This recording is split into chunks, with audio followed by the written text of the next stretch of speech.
Hello everyone, my name is Sammy and welcome, and today I will be showing you how I created a notebook using an old box, like an old Teddy Graham box. So here we go. Okay, so the very first thing I'm going to do is I'm going to deconstruct this Teddy Graham box. Now you could pretty much use almost any box you'd like. I just ate all of these Teddy Grahams and now I'm just going to use the box. Now to make it a little bit easier on myself, I'm going to use this edge. So I'm going to fold it like this, and then I'm going to cut the flaps off. Next, I'm going to cut up this line, more like this crease. Right, and then there is the cover that we have.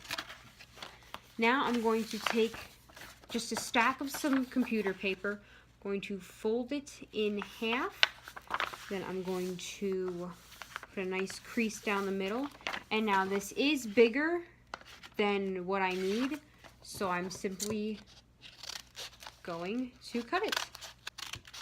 Now you might want to do this together, that way it'll be more like symmetrical, but I don't mind too much. And then I'm going to put it in the middle, and so after I stick it into the middle, I am then going to staple it. Now you can poke holes in this and like make it like sew it, but I'm honestly just going to staple it. It'll be a bit easier for me.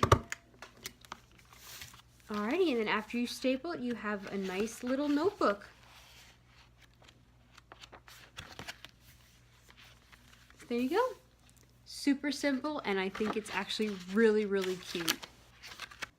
So that is how I created the notebook using a Teddy Graham box and some paper, and I think it is really, really cute. And you could use a whole bunch of different boxes. You could use cereal boxes, candy boxes, like I used Teddy Graham boxes. You could use like cracker boxes. It is endless possibilities. So thank you so much for watching. Please make sure to like and subscribe, and I will see you all next time. Bye!